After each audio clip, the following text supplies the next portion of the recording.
Last year's draft cycle was full of talk about how this draft class is one of the weaker ones for the offensive side of the ball, most notably running back. So I thought I would take the time to project how each rookie running back can impact their respective teams, not just this year, but over their rookie contracts. For the sake of a succinct video, and to avoid making predictions about players who might not make it past cut day, I won't cover all running backs that were drafted, but I'll start with the lower tier ones that I believe in and then work my way up to the clear-cut guys who I have more confidence in their contributions during their rookie deal. Which brings me to the first running back on my list, Kaytron Allen. The Commanders drafted Allen in the 6th round, and overall in their offseason they brought in a lot of running back competition. After Ja'Cory Krosky-Merritt earned the lead back spot in the committee last season, he returned still on his rookie deal. The team also re-signed Jeremy McNichols, who was the team's lead receiving back, and added plenty of free agent competition with Jerome Ford and Rachaad White. That is a deep room for a rookie to have to carve out a role in, but I think he can do it because his primary skill set is unique within that group. Kaytron Allen is a power runner, not a huge explosives guy. In fact, he had just a 4.8% explosive run rate in college. And he isn't a huge receiving back either, at least not when compared to his new receiving back teammates. That said, I could see McNichols fighting to steal the receiving back spot from Rachaad White. Rachaad White could steal the lead back spot from JCM. But I'd argue that the best power back on the team will be Kaytron Allen. That isn't to say that he will be gifted those touches. Obviously, every running back ahead of him will still get their looks in power run situations. With the new offensive coordinator, David Blau, who spent much of his active career with the Lions before transitioning to being the Commanders' coaching staff, I think he might know the value of a power running back. Now, to project Kaytron Allen's rookie contract, I don't think we will see him break out of a power back role to become a significant rusher for the team. Still, in a way, I think I could see him as a running back waiting in the wings, and he'll receive those specialized looks and he can be capable, but not ideal in place of someone above him getting injured. So while not having a concrete shot at being a starter for his rookie deal, I still included him because I had to give a shout out to the team for a friend. The next running back I want to discuss is Kalen Black, who, funnily enough, was the second player that the 49ers drafted, way ahead of consensus. Kalen Black is joining a wide open backfield, as only 2 running backs took any carries last season, Christian McCaffrey and Brian Robinson Jr. Brian Robinson Jr. has left the team in free agency, and that leaves CMC as the clear starter, obviously, with backups Isaac Guerendo and Jordan James. Seeing as how the team did not trust Jordan James or Isaac Guerendo with a single carry last season, and they were both delegated to special teams work, I see the selection of Kalen Black so early as the team putting faith in him over the rest of the current room. So I could say the same for Isaac Guerendo. He had a good chunk of carries in his rookie year. Last year, he was on special teams only, was not entrusted a single snap on offense. The issue with being running back 2 is who the running back 1 is, and that is Christian McCaffrey. Christian McCaffrey is heading into his age 30 season, and while I don't see him falling off of a cliff, we know what he did last year. And so it'd be pretty hard to project Christian McCaffrey from being where he was last season. Despite the low efficiency, he was given the rock a lot. And so outside of having injury, he would need a lot of things to fall in his lap, like Christian McCaffrey kind of weaning on his production, and then Kalen Black coming in, making the most of the opportunity, and just allowing him to lead into being the successor for the team. Next up, I have Nicholas Singleton. This player is a player that will most certainly be the third stringer this season, but both starters ahead of him are in the last year of their current deals. Tony Pollard enters his age 30 season next year, and unlike Christian McCaffrey, he has not reached the highs as recently like Christian McCaffrey has with his production. So that age 30 season is a little bit more important. And Tyjae Spears will also be coming off of his rookie deal. Singleton will transition to being at least running back 2 if they decide to retain one of the current backs or add a free agent or a draftee. But if they don't make a premium addition, he could end up being in competition for running back 1. This is purely because of the state of the running back room that he joins. Just to get a little nitty-gritty with the prediction, I think they could re-sign Tyjae Spears, but I don't view him as a set-and-forget kind of starter in the league. So they'd be battling to retain running back 1 spot. So Singleton and them would be fighting for that. The next running back is in a similar spot to Kalen Black, and that is Emmett Johnson, who the Chiefs drafted. It's no secret who the starter for the Chiefs will be, Kenneth Walker, but the depth below him is a crapshoot. Rashard Smith is a receiving back for the team last year and only really saw significant touches in 2 games, one of which was due to the Chiefs resting their starters. Besides him, the team added Emari DeMarcado, who was a Cardinal last year and saw productive, albeit minor, part of the rush totals there, having the same number of rushes as Smith with 44, but having over double the yardage.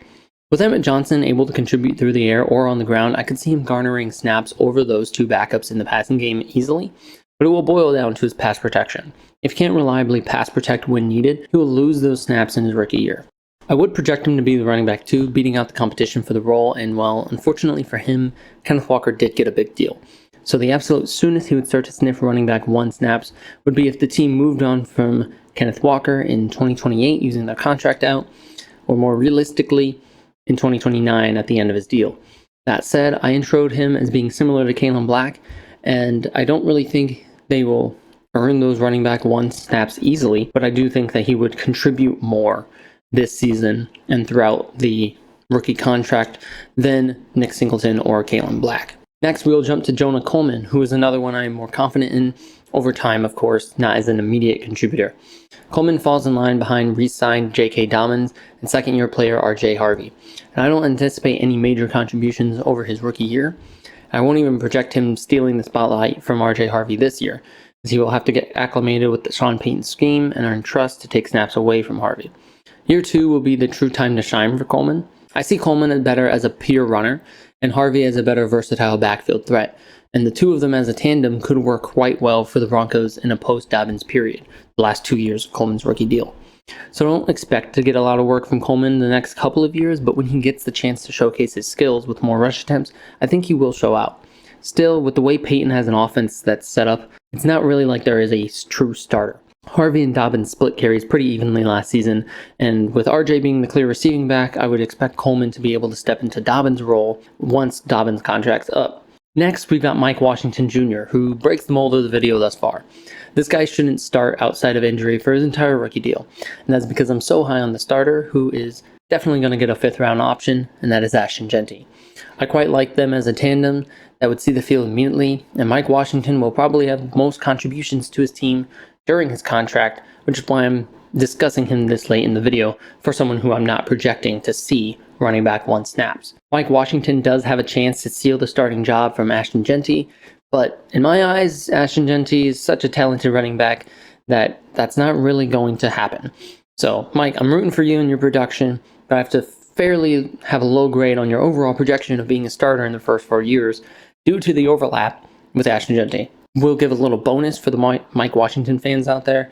I think that out of anyone, he's going to reach a second contract in the league and be a large part of whatever offense he joins on that second contract. Despite the fact that he's going to be running as a backup for his whole rookie deal, I think the second contract, he has one of the stronger chances of being an impact starter. As an obvious second place running back, I have Jadarian Price. With Zach Charbonnet in the last year of his rookie deal, I could project this similarly to Singleton and say that since this deal is expiring, it will lead to the reins being handed to the young backup. But I don't think that's the case.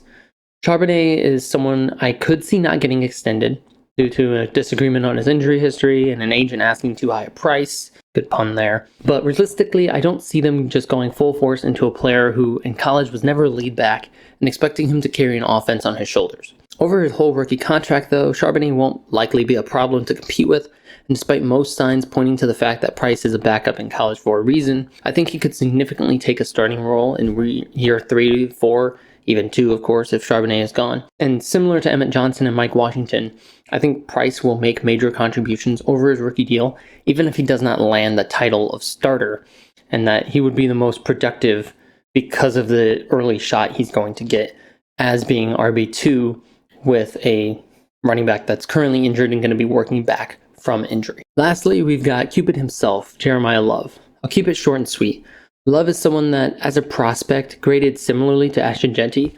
However, he faces a similar problem that Jeanty did, being drafted by a horrible team. I don't anticipate an offensive rookie of the year campaign from him.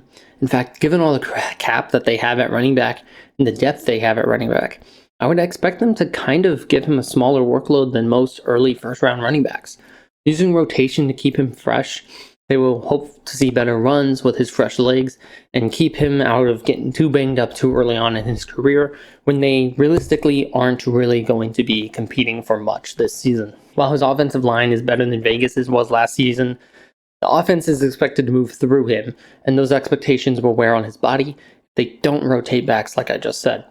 I might be wrong on all accounts of this low end projection for Love, but I don't think I would expect to see him be an all-pro or have a high-end individual success until about year 3, giving time for the offensive line to be upgraded, Cardinals to draft a quarterback to take weight off of Love's shoulders. Obviously, though, with the type of running back class this is, there's no doubt that Love will be the most productive and have the most opportunity out of any of these names.